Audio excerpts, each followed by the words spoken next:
Good morning all dear student, आपका स्वागत है मेरी अनंता कोचिंग क्लासेस में। मेरे चैनल को लाइक कर दो, सब्सक्राइब कर दो और ज्यादा से ज्यादा शेयर करो अपने दोस्तों तक जो 10th की स्टडी कर रहे हैं अभी, ताकि उनको मेरी क्लासेस देखने को मिले, उनको भी मेरा सपोर्ट मिले। मुझे सपोर्ट करिए और आपको अगर कोई डाउट रह जाता है, कोई पॉइंट नहीं समझ में आता है तो मुझे कमेंट में मैसेज कर दीजिए, नहीं तो मेरे इंस्टाग्राम आईडी के ऊपर फॉलो कर दीजिए, ताकि या फिर इंस्टाग्राम आईडी के ऊपर मैसेज कर दीजिए कि मैम ये पॉइंट हमें समझ में नहीं आया है, वो डाउट मैं क्लियर कर दूंगी। चलिए शुरू करते हैं अपन आज की क्लास। नेक्स्ट हेडिंग डालो, आयनिक यौगिक। आयनिक यौगिक क्या होते हैं? आयनिक यौगिक क्या होते हैं? आयनिक यौगिक ऐसे यौगिक जो धातु से अधातु की तरफ इलेक्ट्रॉन का क्या करते हैं? ट्रांसफर करते हैं। वे क्या कहलाते हैं? आयनिक यौगिक कहलाते हैं। कैसे?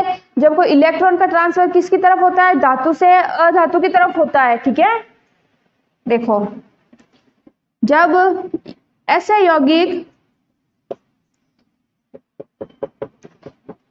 यौगिक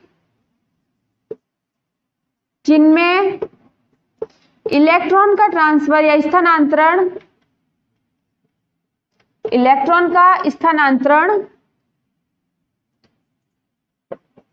धातु से अधातु की तरफ होता है। धातु से अधातु की तरफ होता है, वे यौगिक क्या कहलाते हैं? वे यौगिक क्या कहलाते हैं? आयनिक यौगिक।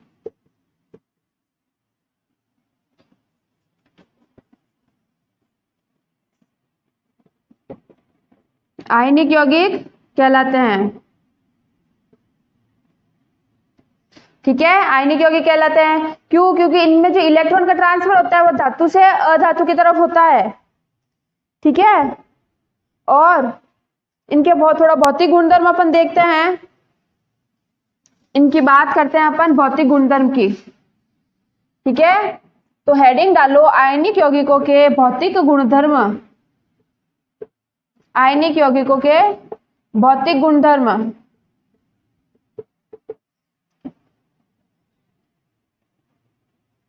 तो आयनिक यौगिक होते हैं, जो आयनिक यौगिक होते हैं वो क्या होते हैं? कठोर होते हैं। जो आयनिक यौगिक होते हैं वो एक तो ठोस होते हैं, दूसरा क्या होता है? कठोर होते हैं। तो अगर ये कठोर तो होते हैं, लेकिन ये कैसे होते हैं? भंगुर प्रकृति के होते हैं। भंगुर प्रकृति मतलब जैसे ही अपन ने इनके ऊपर थोड़ा सा प्रेशर डाला, ये क्या करेंगे? टूटकर बिखर जाएंगे। थोड़ा सा प्रेशर डालते ही क्या करेंगे? टूटकर बिखर जाते हैं। तो ये कैसे होते हैं? कैसे होते हैं? ये ठोस व कठोर होते हैं। ठीक है, ठोस व कठोर होते हैं, लेकिन भंगुर प्रकृति के होते हैं। भंगुर प्रकृति के होते हैं। इनके ऊपर थोड़ा सा दबाव डालने पर, इनके ऊपर थोड़ा सा दबाव डालने पर ये टूटकर बिखर जाते हैं। टूटकर बिखर जाते हैं। ठीक है, टूटकर क्या हो जाएंगे? बिखर जाएंगे। नेक्स्ट इसका भौतिक गुणधर्म लिखो, गलनांक एवं क्वथनांक। गलनांक व क्वथनांक। गलनांक व क्वथनांक कैसा होता है इनका गलनांक व क्वथनांक उच्च होता है। कैसा होगा? इनका गलनांक और क्वथनांक क्या होता है? उच्च होता है, क्योंकि इनके जो धन और ऋण आयन है उनके बीच में आकर्षण बल कैसा होता है? प्रबल आकर्षण बल होता है। ठीक है, जो आयनिक यौगिक होते हैं, आयनों से ही, नाम से ही पता चल रहा है, धनायन और ऋणायन। तो इन धनायन और ऋणायन के बीच आकर्षण बल कैसा होगा? प्रबल होगा, इजीली आप नहीं तोड़ सकते। ठीक है, इसलिए इनका गलनांक और क्वथनांक क्या होता है? उच्च होता है। धन व ऋण आयनों के बीच, धन व ऋण आयनों के बीच प्रबल आकर्षण बल होता है, प्रबल आकर्षण बल होता है। ठीक है, ठीक है। इनको प्रबल आकर्षण बल होगा तो इनको तोड़ने के लिए ऊर्जा की आवश्यकता भी क्या होती है, ज्यादा चाहिए। अब धन और ऋण आयनों के बीच अगर प्रबल आकर्षण बल होगा तो वो तोड़ने के लिए ऊर्जा भी ज्यादा चाहिए होगी। तो सिंपल सी बात है, तो इनको तोड़ने के लिए ऊर्जा की आवश्यकता ज्यादा होती है। इनको तोड़ने के लिए ज्यादा ऊर्जा की आवश्यकता होती है।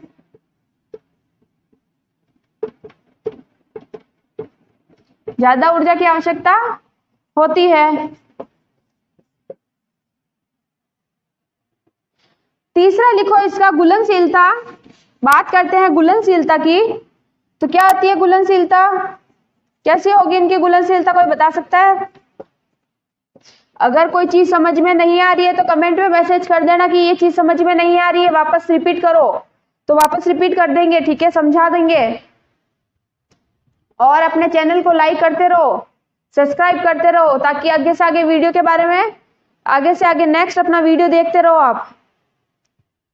घुलनशीलता की बात करते हैं तो ये क्या होते हैं, ध्रुवीय विलायक में घुलित होते हैं। ध्रुवीय विलायक के अंदर तो क्या होंगे, ध्रुवीय विलायक में क्या होंगे, घुलित होंगे, घुलनशील होंगे। ध्रुवीय विलायक में घुलनशील होंगे, घुलनशील होंगे। ठीक है, जैसे पानी के अंदर घुलनशील होते हैं, ध्रुवीय विलायक मतलब पानी। और अध्रुवीय विलायक केरोसिन हो गया, पेट्रोल हो गया, डीजल हो गया, ये क्या है, अध्रुवीय विलायक है। तो अध्रुवीय विलायक के अंदर क्या होंगे, अघुलनशील होंगे। ठीक है,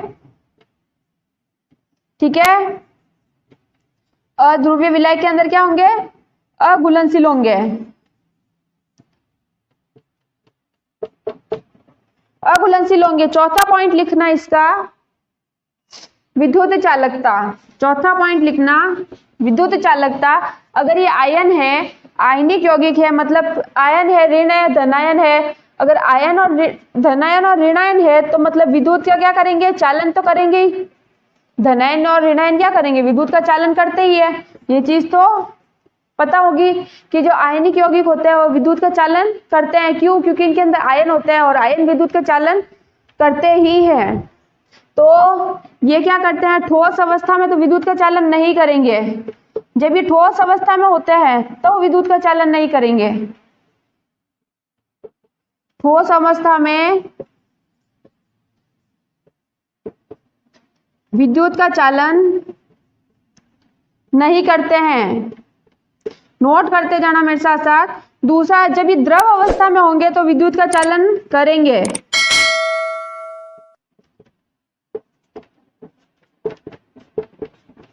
तब विद्युत का चालन करेंगे। ठीक है, ठीक है। जब ये ठोस अवस्था में होते हैं तब तो विद्युत का चालन नहीं करेंगे, लेकिन जब द्रव अवस्था में होते हैं तब विद्युत का चालन क्या करेंगे, करते हैं। ठीक है, क्यों, क्योंकि इनके आयनिक यौगिकों के नाम से ही पता चल रहा है, आयन, धनायन और ऋणायन। ऋणायन क्या करते हैं, धनायन ऋणायन क्या करते हैं, विद्युत का चालन करते हैं, धारा प्रवाहित करते ही है। ठीक है, नोट करना। और नेक्स्ट हेडिंग डालो, नेक्स्ट हेडिंग डालो, धातुओं की प्राप्ति। नेक्स्ट हेडिंग डालो, धातुओं की प्राप्ति। धातुओं की प्राप्ति। धातुओं की प्राप्ति मतलब कि धातुओं को कहां कहां से प्राप्त किया जा सकता है, किस किस रूप में प्राप्त किया जा सकता है और कैसे प्राप्त किया जा सकता है, उसकी बात करते हैं। तो धातुओं की प्राप्ति तीन तरह से अपन कर सकते हैं। खनिज नाम सबने सुन रखा होगा, खनिज 9th में भी था। खनिज क्या होता है, सबने सुन रखा होगा। क्या होता है खनिज, कि जो जमीन से खोदकर निकाला जाता है वो खनिज हो गया। तो पृथ्वी पर जो प्राकृतिक रूप से अपन जो प्राप्त करते हैं, जो प्राकृतिक रूप से धातुएं प्राप्त की जाती है, उनको बोलते हैं खनिज। अब उनको खनिज क्यों बोलते हैं, सीधा धातु क्यों नहीं बोल सकते कि भाई जमीन से धातु निकाली जा सकती है? नहीं, क्यों? क्योंकि धातुओं के साथ बहुत सी अशुद्धियां रहती है। दूसरी धातुएं भी रहती है, कचरा भी रहता है, रेत के कण भी रहते हैं, इसलिए उसको क्या बोलते हैं? खनिज बोलते हैं। तो इसकी डेफिनेशन लिखना,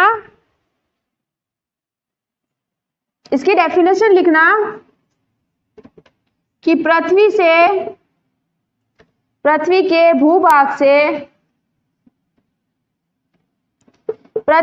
भूभाग से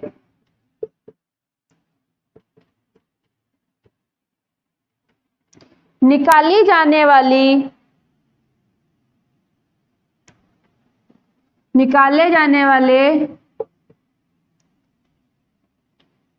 भूभाग से प्राकृतिक रूप से, नेचुरली निकल रहा है खनिज, तो जो जमीन से निकल रहा है वो प्राकृतिक ही है, तो प्राकृतिक रूप से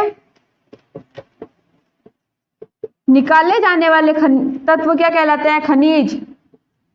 जो भी तत्व निकाले जाने वाले वो क्या कहलाएंगे? खनिज कहलाते हैं।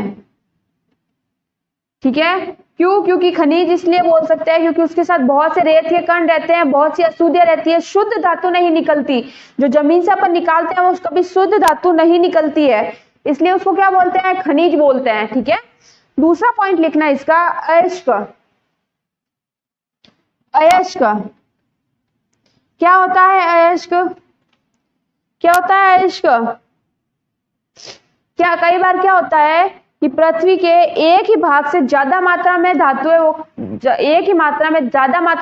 निकल जाती है, कि किसी एक इलाके में बहुत ज्यादा मात्रा में धातुएं भरी है, किसी में नहीं है, तो पृथ्वी के कुछ स्थानों से खनिज कुछ ज्यादा मात्रा में निकल जाते हैं, उसको क्या बोलते हैं? अयस्क। तो पृथ्वी के कुछ स्थानों पर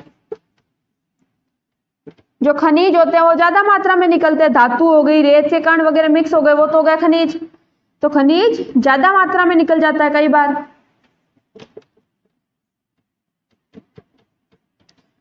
ज्यादा मात्रा में निकलते हैं, तो वह क्या हो गया? अयस्क। क्या हो गया? अयस्क कहलाता है। अयस्क कहलाता है। ठीक है, डेफिनेशन लिख लो, अयस्क की परिभाषा लिख लो।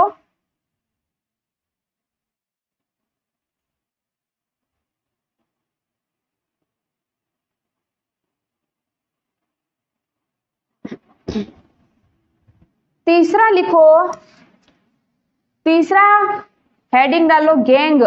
ये आपके वो गुंडों वाली गैंग नहीं है, कि दोस्तों वाली गैंग नहीं है। ठीक है, गैंग क्या होता है? जो पृथ्वी के साथ, जो खनिजों के साथ जो अशुद्धियां निकलती है, उन अशुद्धियों को अपन गैंग कहते हैं। अशुद्धियां मतलब रेत के कण हो गए, उसके साथ जो कचरा एक्स्ट्रा में निकलता है वो क्या कहलाएगा? गैंग कहलाएगा। तो परिभाषा लिखना इसकी, डेफिनेशन लिखना, खनिज हो गया, अयस्क हो गया, इनके साथ जो अशुद्धियां निकलती है, जो रेत के कण निकलते हैं, जो अशुद्धियां होती है, उन अशुद्धियों को अपन गैंग कहते हैं, उस कचरे को अपन गैंग कहते हैं, अशुद्धियों को गैंग कहते हैं। ठीक है, जो धातु के साथ जो कचरा निकलता है उस कचरे को क्या कहते हैं? गैंग कहते हैं। डेफिनेशन लिख लो फटाफट। एक नोट लिखना कि कभी आपने देखा होगा कि जो धातु होती है वो स्वतंत्र अवस्था में पाई जाती है, मतलब कि उनको किसी एक, ऐसा नहीं है कि प्रॉपर जगह पर उनको बांध के रखा गया, प्रॉपर जगह पर उनको फिक्स करके रखा गया, ऐसा नहीं है। धातुएं पृथ्वी पर कहीं, किसी भी स्थान पर मिल सकती है, कहीं भी मिल सकती है, किसी भी जगह पे धातुएं प्रेजेंट हो सकती है। तो वह जो धातुएं होती है, धातुएं पृथ्वी पर क्या होती है? स्वतंत्र अवस्था में होती है, पृथ्वी पर स्वतंत्र अवस्था में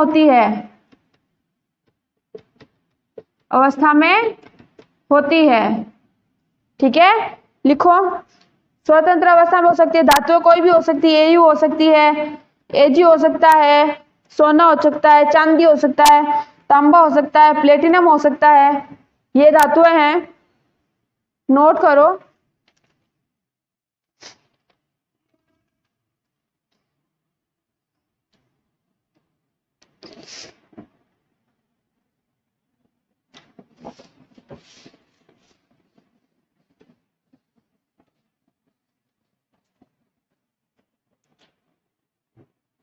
इक्वेशन लिखना, इक्वेशन लिखो कि जो HNO3 होता है वह जल के साथ रिएक्शन करके या अभिक्रिया करके, HNO3 जल के साथ अभिक्रिया करके हाइड्रोजन गैस क्यों मुक्त नहीं करता, मुक्त क्यों नहीं करता, क्यों नहीं करता? क्यों? क्योंकि जो HNO3 होता है, वैसे तो जो धातुएं होती है वो अगर जल के साथ अभिक्रिया करती है तो हाइड्रोजन गैस मुक्त करती है, लेकिन जो HNO3 है वो क्यों मुक्त नहीं करता? वो इसलिए मुक्त नहीं करता, क्यों? क्योंकि वह एक बहुत ही प्रबल ऑक्सीकारक है। क्या होगा कि वह रिएक्शन करते ही वह हाइड्रोजन गैस को किस में चेंज कर देगा? जल के अंदर चेंज कर देगा, पानी में बदल देगा वो जल। तो लिखो जो HNO3 होता है एक प्रबल ऑक्सीकारक है, प्रबल ऑक्सीकारक होता है। वह जल के साथ अभिक्रिया करके, जल के साथ अभिक्रिया करके हाइड्रोजन गैस को क्या करेगा? जल में परिवर्तित कर देगा। क्या करेगा? जल में परिवर्तित कर देगा।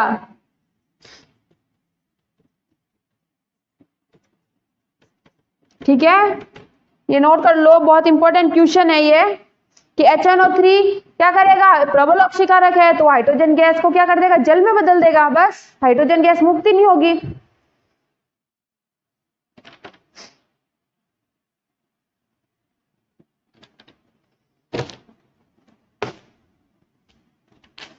नेक्स्ट एडिंग, ये फटाफट नोट करो, फिर नेक्स्ट पढ़ते हैं अपन।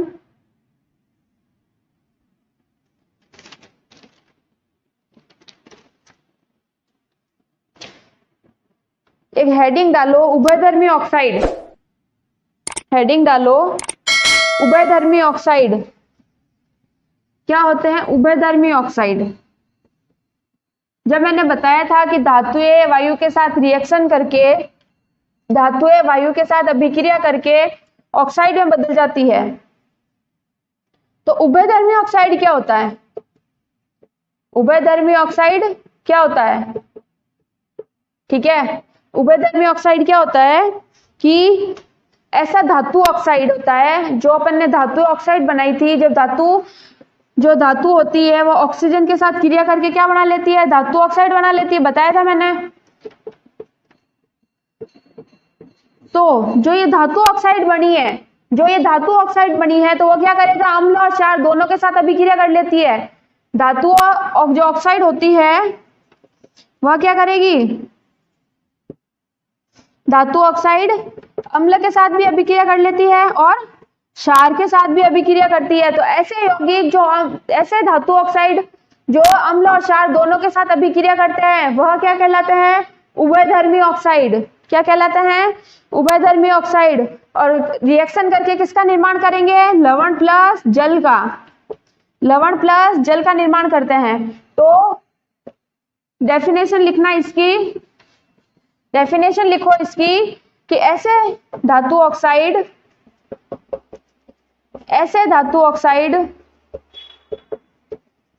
जो अम्ल व क्षार के साथ अभिक्रिया करके, क्षार के साथ अभिक्रिया करके लवण प्लस जल का फॉर्मेशन करते हैं,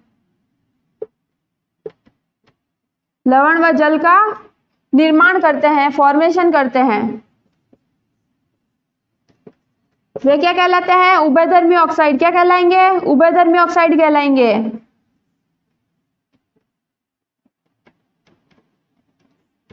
उभयधर्मी ऑक्साइड कहलाते हैं। ठीक है, ये नोट करो, फिर इसकी रिएक्शन करवाऊं। इसकी रिएक्शन करना, Al2O3 ये क्या हो गया? एक धातु ऑक्साइड हो गया। पहले अपन इसकी रिएक्शन करवाते हैं अम्ल के साथ। ठीक है, एल्यूमिनियम क्या हो गई? एक धातु हो गई। तो ये अपन ने कोई भी धातु ले सकते हो या एल्यूमिनियम की जगह दूसरी कोई भी धातु ले सकते हो। तो मैंने क्या लिए, एल्यूमिनियम लिए, तो एल्यूमिनियम ऑक्साइड की रिएक्शन किसके साथ करवाती हूँ मैं, HCl अम्ल के साथ। धातु ऑक्साइड की रिएक्शन किसके साथ करवाई मैंने, अम्ल के साथ करवाई। क्या बनेगा, लवण। क्या बनेगा, लवण बनेगा। AlCl3 प्लस जल बनेगा, लवण प्लस जल बनेगा। ये नोट करो, फिर क्षार के साथ करवाते हैं एक रिएक्शन। इसी की अभिक्रिया अगर मैं क्षार के साथ करवाऊं, ये मैंने NaOH एक क्षार ले लिया है,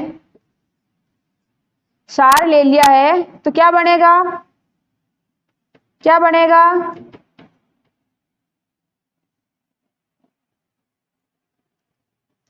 प्लस H2O, लवण प्लस जल। क्या बना, लवण प्लस जल। तो चाहे अम्ल के साथ अभिक्रिया करवाओ धातु ऑक्साइड की या क्षार के साथ करवाओ, वो क्या देगा, लवण प्लस जल का फॉर्मेशन करेगा। ठीक है, ये नोट करो, फिर अपन नेक्स्ट चलते हैं। नेक्स्ट हेडिंग डालना सक्रियता श्रेणी, नेक्स्ट हेडिंग डालना सक्रियता श्रेणी।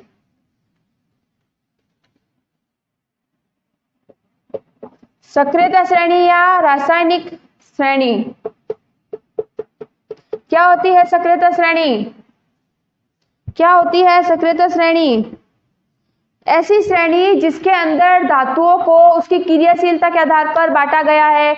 मतलब जो उच्च क्रियाशील धातु होगी वो सबसे ऊपर, जो मध्यम क्रियाशील धातु होगी वो बीच में, और जो सबसे कम क्रियाशील धातु होगी वो सबसे नीचे आएगी। तो एक ऐसी श्रेणी है जिसमें क्रियाशीलता के आधार पर उसको अवरोही क्रम में बांटा है। अपन ने किस में बांटा है, अवरोही क्रम में बांटा है। कैसे, पहले इसकी डेफिनेशन देखो कि ऐसी श्रेणी जिसमें धातुओं को उसकी क्रियाशीलता के आधार पर, किसके आधार पर, क्रियाशील की कौन सी उच्च क्रियाशील है, कौन सी ज्यादा क्रिया करती है, कौन सी कम क्रिया करती है, तो उसकी क्रियाशीलता के आधार पर, क्रियाशीलता के आधार पर अवरोही क्रम में बांटा है अपन ने, अवरोही क्रम में बांटा है।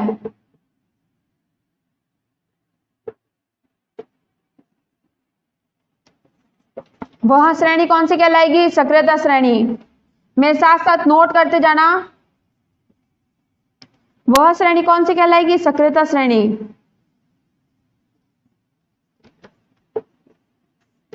ठीक है, जिसमें अपन ने धातुएं ली और उच्च क्रियाशील है, निम्न क्रियाशील है, मध्यम क्रियाशील है, तो उसकी क्रियाशीलता देखी अपन ने, तो उसके हिसाब से अपने अवरोही क्रम में उसको बांट दिया।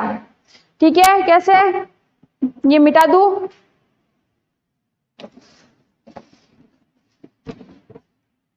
जैसे पोटेशियम है, सोडियम है, कैल्शियम है, मैग्नीशियम है, एल्यूमिनियम है, जिंक है, फेरस है, पीबी, हाइड्रोजन, Cu, Au और Ag, Ag और Au। ठीक है, जो ये धातुएं होती है वह क्या होती है, उच्च क्रियाशील। जो सबसे ऊपर है वह कौन सी हो गई, जो सबसे ऊपर है वह कौन सी हो गई, उच्च क्रियाशील धातुएं हो गई। कौन सी हो गई, उच्च क्रियाशील धातु हो गई। लेकिन जो बीच में हो गई वो कौन सी हो गई, मध्यम क्रियाशील धातु। कौन सी हो गई, कौन सी हो गई, मध्यम क्रियाशील धातु है। और ये कौन सी हो गई, निम्न क्रियाशील धातु, निम्न क्रियाशील धातु है। ठीक है, ये इसका कौन सा क्रम है, अवरोही क्रम है। कौन सा क्रम है, अवरोही क्रम है। कौन सा क्रम हो गया, अवरोही क्रम हो गया कि ज्यादा क्रियाशीलता धातु है उनको ऊपर रखा गया, जो कम, थोड़ी कम क्रियाशील धातु है उसको बीच में रखा गया, जो बिल्कुल सबसे कम क्रियाशील धातु है उसको सबसे नीचे रखा गया। तो कौन सा क्रम लिया इन्होंने, अवरोही क्रम लिया है। तो ऐसी श्रेणी जिसके अंदर धातुओं की क्रियाशीलता के आधार पर उसको अवरोही क्रम में बांटा गया हो, वह कौन सी कहलाएगी, सक्रियता श्रेणी कहलाएगी। ठीक है, फिर नोट करो फटाफट।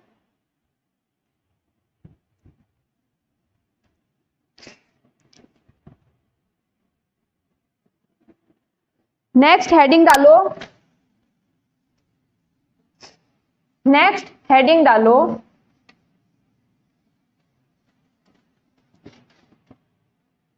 अयस्क से धातु निष्कर्षण। जो अपन ने अयस्क निकाला है, जो धातु के साथ जो कचरा वगैरह निकला है, उससे धातु को कैसे अलग करेंगे। अयस्क से शुद्ध धातु प्राप्त करनी है ना अपने को। अभी तो अपन ने अयस्क निकाला है, कचरा निकाला है। उस अयस्क से शुद्ध धातु कैसे प्राप्त करोगे आप, वह अपने को पढ़ना है, शुद्ध धातु प्राप्त करना। तो देखो, जो उच्च क्रियाशील धातु होगी उसको तरीका अलग होगा, जो थोड़ी कम क्रियाशील धातु होगी उसको अलग करने का तरीका थोड़ा अलग होगा, जो सबसे कम क्रियाशील धातु होगी उनको अलग करने का तरीका अलग होगा। तो वही देखते हैं अपन कि जो उच्च क्रियाशील धातु है उनको कचरे से कैसे अलग करेंगे।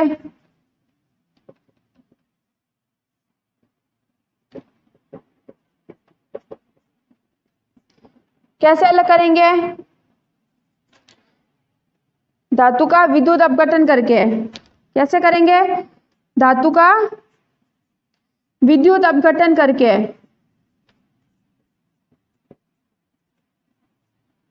विद्युत अपघटन द्वारा।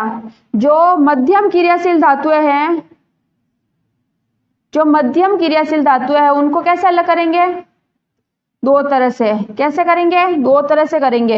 एक तो हो गया पहला भर्जन, दूसरा हो गया निस्थापन। बताऊंगी अभी क्या होता है भर्जन, क्या होता है निस्थापन। और जो निम्न क्रियाशील धातुएं हैं, जो निम्न क्रियाशील धातुएं हैं उनको कैसे अलग करेंगे, सल्फाइड द्वारा। ये भी देखेंगे अपन। ठीक है, सल्फाइड द्वारा। ये नोट करो। जो भर्जन होता है वो होता है सल्फाइड अयस्क द्वारा, सल्फाइड अयस्क द्वारा। जो निस्थापन होगा उसको कार्बोनेट अयस्क के द्वारा, कार्बोनेट अयस्क के द्वारा।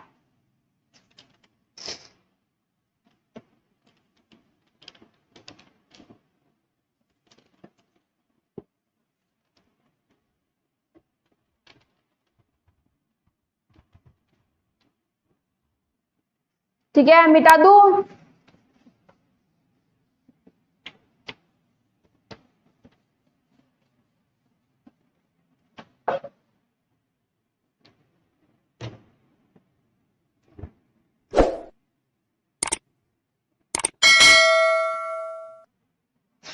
नेक्स्ट हेडिंग डालो, मध्यम क्रियाशील धातुओं का निष्कर्षण। पहले अपन मध्यम क्रियाशील धातुओं का निष्कर्षण देखते हैं। मध्यम क्रियाशील धातु का निष्कर्षण।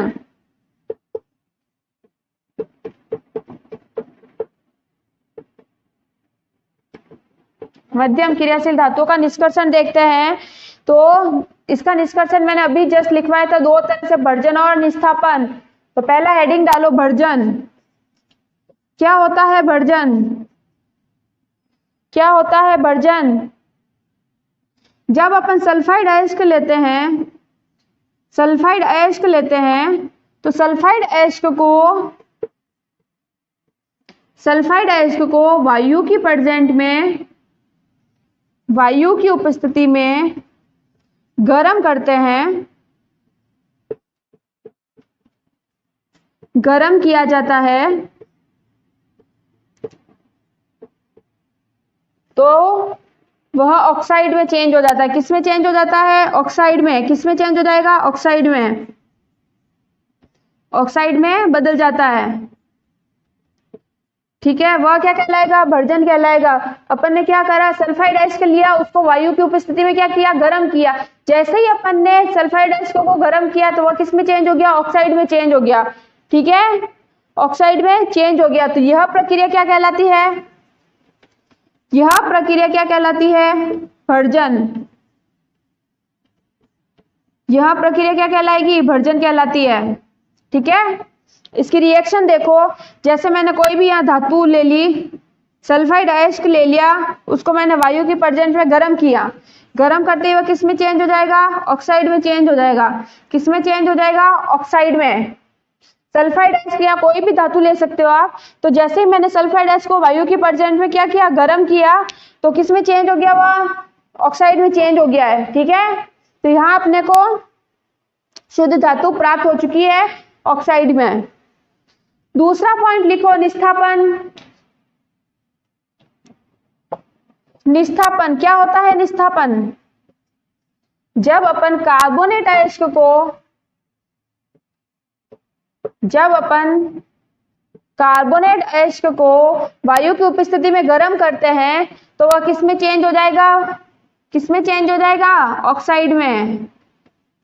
सेम प्रोसेस है, सेम टू सेम प्रोसेस है। जब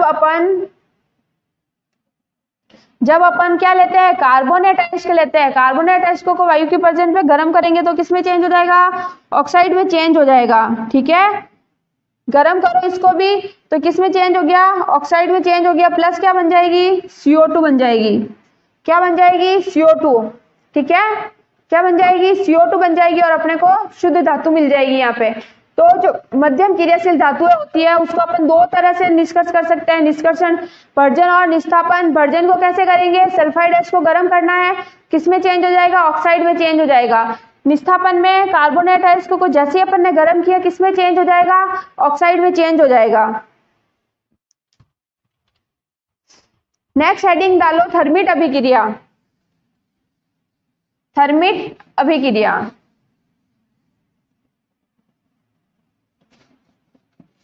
नेक्स्ट हेडिंग डालो, थर्मिट अभिक्रिया। क्या होती है थर्मिट अभिक्रिया? क्या होती है थर्मिट अभिक्रिया? कि जब अपन कभी देखना कि रेल की पटरियां टूट जाती है, जो बड़ी बड़ी मशीनें हैं उनके बीच दरारें आ जाती है, तो उन दरारों को, उन रेल की पटरियों को जोड़ने के लिए यह प्रक्रिया काम में ली जाती है। तो वह प्रक्रिया क्या कहलाएगी? थर्मिट अभिक्रिया। क्या कहलाएगी? थर्मिट अभिक्रिया। तो ऐसी प्रक्रिया यहां रेल की पटरियों को, कई बार रेल की पटरियां बीच में से टूट जाती है या जो मशीनें होती है उनके बीच दरारें आ जाती है, मशीनों की दरारों को सही करने के लिए इसका उपयोग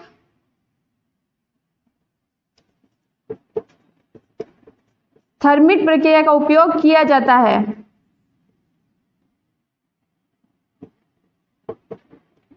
थर्मिट प्रक्रिया का उपयोग किया जाता है।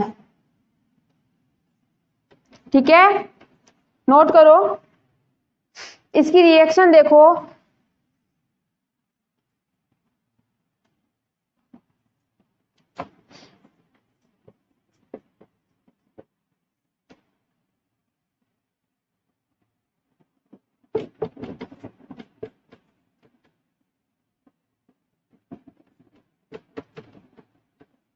इसकी रिएक्शन देखो कि जब अपन ने फेरस ऑक्साइड की अभिक्रिया एल्यूमिनियम के साथ करी तो क्या बन गया? Aluminium oxide.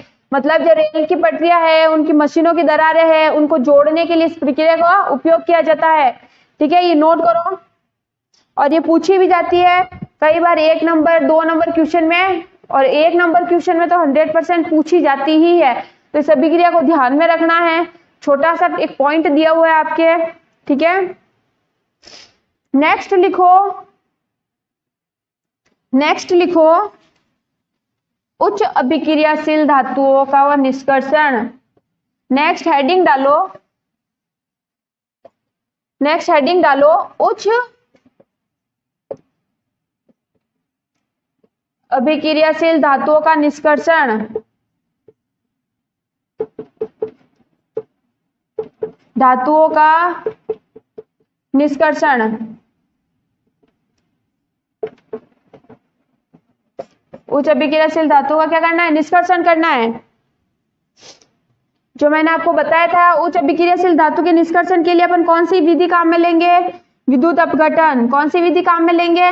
विद्युत अपघटन। ठीक है, तो देखो कैसे कि अपन ने एक टैंक ले लिया, अपन ने क्या किया, एक टैंक लिया, अपन ने दो एनोड और कैथोड ले लिए। जो एनोड है वो अपन ने किसका बनाया, अशुद्ध धातु का, जिसको अपन को शुद्ध करना है अशुद्ध धातु का अपन ने क्या बना दिया, एनोड बना दिया। क्या बना दिया, एनोड बना दिया। और शुद्ध धातु का अपन ने क्या बना दिया, कैथोड बना दिया। थोड़ी सी अपन ने यहाँ शुद्ध धातु ले ली, जैसे मैंने कॉपर को अपने को शुद्ध करना है, ठीक है, कॉपर को शुद्ध करना है, तो ये ले लो कॉपर सल्फाइड का जलीय विलयन। अपन ने इसमें क्या ले लिया, कॉपर सल्फाइड का जलीय विलयन, कॉपर सल्फाइड का जलीय विलयन ले लिया, ठीक है। अब देखो कि मैंने इसका ले लिया कैथोड, एक शुद्ध धातु का, कैथोड किसका बनाया है, शुद्ध धातु का बनाया है। एनोड किसका बनाया, शुद्ध धातु का बनाया। अब मैं यहाँ पे एक बैटरी ले लूं, मैं यहाँ पे एक बैटरी ले लूं, जिसको मैंने एक पॉइंट प्लस या धन वाला भाग जोड़ दिया कैथोड से, और जो ऋण वाला भाग है वो जोड़ दिया मैंने एनोड से जोड़ दिया। अब देखना क्या होता है कि जैसे मैं बैटरी का स्विच ऑन करती हूँ, जैसे ही मैं बैटरी का स्विच ऑन करती हूँ तो क्या होगा, इसमें धारा का प्रवाह होगा, इसमें करंट का प्रवाह होगा, इसमें धारा बहेगी। तो जैसे ही धारा बहती है तो अपन क्या देखते हैं कि जो कॉपर के जो कण है, जो कॉपर के जो आयन है वो क्या होते हैं, एनोड से कैथोड की तरफ आने लगते हैं। एनोड से क्या होगा, कैथोड की तरफ आने लगेंगे, और जो कचरा होता है वो नीचे गिरता जाता है या इकट्ठा होता जाता है, इकट्ठा होता जाता है। उस कचरे को अपन क्या कहते हैं, एनोड पंख। उस कचरे को अपन क्या कहते हैं, एनोड पंख। जो कचरा होता है वो यहाँ इकट्ठा हो गया, यहाँ इकट्ठा हो गया, और जो शुद्ध धातु थी, जो कॉपर के जो आयन थे, वो कैथोड की तरफ जाकर कैथोड की छड़ पर चिपक गए, यहाँ पर चिपक गए, ठीक है। तो अपने को कैथोड के ऊपर क्या प्राप्त हो गया, शुद्ध धातु प्राप्त हो गया, शुद्ध कॉपर अपने को प्राप्त हो गया, ठीक है। तो ये डायग्राम बनाओ,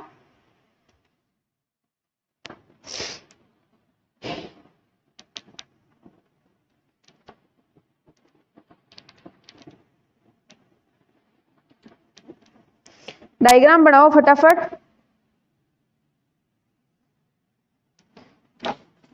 तो अपन ने एनोड किसका लिया, अपन ने एनोड किसका लिया, अधातु का।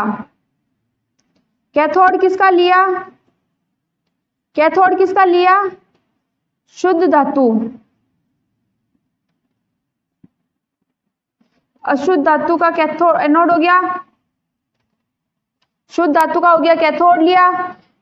एनोड पंख, एनोड पंख क्या है, अशुद्धियां। जो अशुद्धियां थी वो नीचे गिर गई, जो रेत के कण हो गए, मिट्टी हो गई, ठीक है, ये हो गए। फिर अपन ने क्या ली, एक बैटरी ली, ठीक है, जिसका पॉजिटिव वाला भाग के कैथोड से जोड़ा, नेगेटिव ऋणायन अपन ने जोड़ा एनोड से। जैसे अपन ने धारा बही, जैसे अपन ने बैटरी का स्विच ऑन करा, इसके अंदर करंट आया, करंट आते अपन क्या देखते हैं, कॉपर के सारे कण किसके ऊपर चिपक गए, कैथोड के ऊपर जा जाके चिपकने लग गए। तो कैथोड के ऊपर अपने को क्या प्राप्त हो गई, शुद्ध धातु अपने को मिल गई। एनोड के ऊपर जो कचरा था वो नीचे गिर गया, वो उस कचरे को अपन ने क्या कहा, एनोड पंख। ये डायग्राम बनाओ।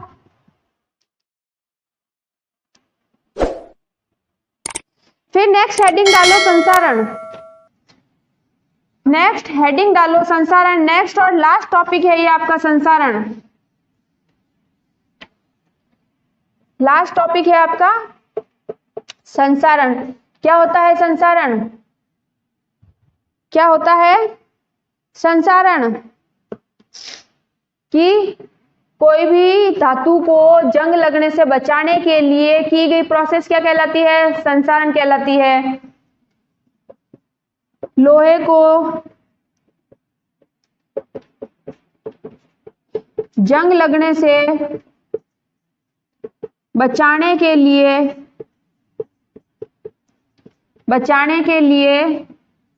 की गई प्रक्रिया क्या कहलाएगी, संसारण।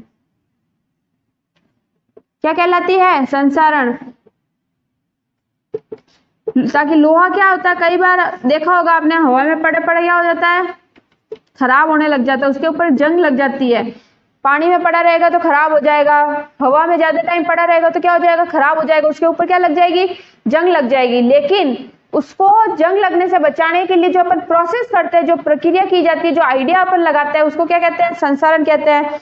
अब देखो अब देखो जंग क्या है, जंग क्या है कि लोहे के ऊपर भूरे रंग की परत क्या होती है, जंग होती है। लोहे के ऊपर भूरे रंग की परत क्या कहलाती है, जंग। भूरे रंग की परत जंग कहलाती है। ठीक है, ये तो सबको नॉर्मली पता होगा कि जंग क्या होती है। और कई बार आपने देखा होगा जो कॉपर होता है, तांबा होता है, वह हवा में पड़ा रहता है, पड़े पड़े उसके ऊपर हरे रंग की परत जम जाती है। क्या जम जाती है, हरे रंग की परत जम जाती है। हरे रंग की परत क्यों, क्योंकि उसने क्या किया, वायु के साथ रिएक्ट कर लिया, वायु के साथ उसने क्या की, अभिक्रिया कर ली। तो जो कॉपर होगा वह वायु के साथ अभिक्रिया करके हरे रंग की परत जम जा, वायु के साथ रिएक्शन होकर उसके ऊपर हरे रंग की परत जम जाती है, उसके ऊपर हरे रंग की परत जम जाती है और वो खराब हो जाएगा। ठीक है, तो उसको खराब होने से बचाने के लिए, उस पर ये हरे रंग की परत जमने के लिए बचाने के लिए जो प्रक्रिया अपन लगाते हैं, दिमाग लगाते हैं, आइडियाज लगाते हैं, वह क्या कहलाता है, संसारण कहलाता है। ठीक है, अब देखो कैसे कैसे अपन बचा सकते हैं लोहे को खराब होने से, तांबे को खराब होने से कैसे बचा सकते हैं। पहला क्या, उसके ऊपर क्या कर दो, पेंट कर दो, पेंट लगाकर, पेंट मतलब उसके ऊपर कलर कर दो, ऑयल पेंट कर दो। आप ऑयल पेंट करोगे तो वो ज्यादा टाइम तक सुरक्षित रहेगा, कहीं नहीं जाएगा। ठीक है, दूसरा लिखो तेल लगाकर, तेल लगाकर,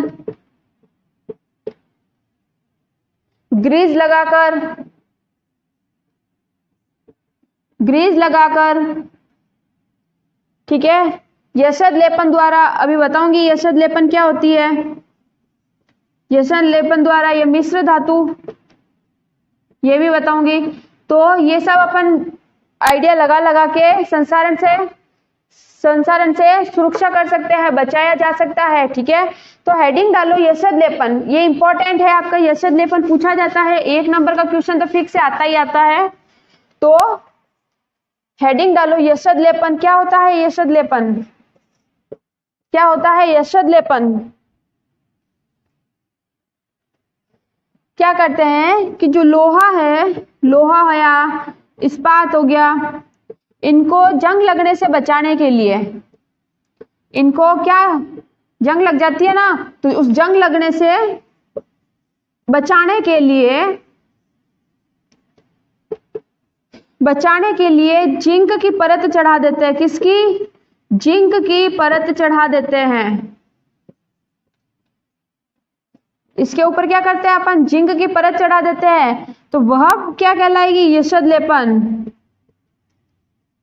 यशद लेपन कहलाती है। क्या कहलाती है, यशद लेपन कहलाती है। क्यों, क्योंकि लोहा और इस्पात ले लो, उसके ऊपर अपन जिंक की अगर परत चढ़ा दे तो वह संसारण से बच सकता है, उसके ऊपर जंग नहीं लगेगी, तो वह प्रक्रिया क्या कहलाई, यशद लेपन कहलाई। नोट करो ये चीज। फिर हेडिंग डालना मिश्र धातु।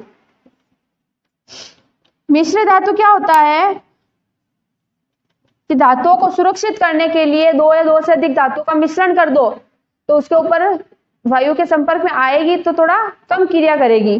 ठीक है, तो 2 या 2 से अधिक लिखो, 2 या 2 से अधिक धातुओं का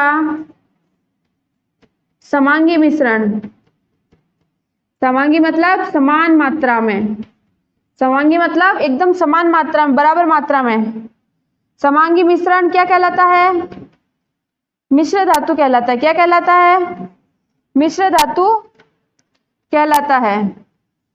ठीक है, समांगी मिश्रण क्या कहलाएगा, मिश्र धातु कहलाएगा। 2 या 2 से अधिक धातुओं का क्या कर दो आप, मिश्रण कर दो, तो वह समांगी मिश्रण, वो भी बराबर मात्रा में लो सारी धातुएं, तो वह क्या हो गया, मिश्र धातु। तो यशद लेपन द्वारा, मिश्र धातुओं द्वारा अपन क्या कर सकते हैं, इसको संसारण से बचा सकते हैं। तो संसारण के ऊपर भी कई बार क्वेश्चन आता है, तो ये भी थोड़ा ध्यान में रखना। अब देखो यहाँ पर अपना पूरा तीसरा चैप्टर पूरा कंप्लीट होता है।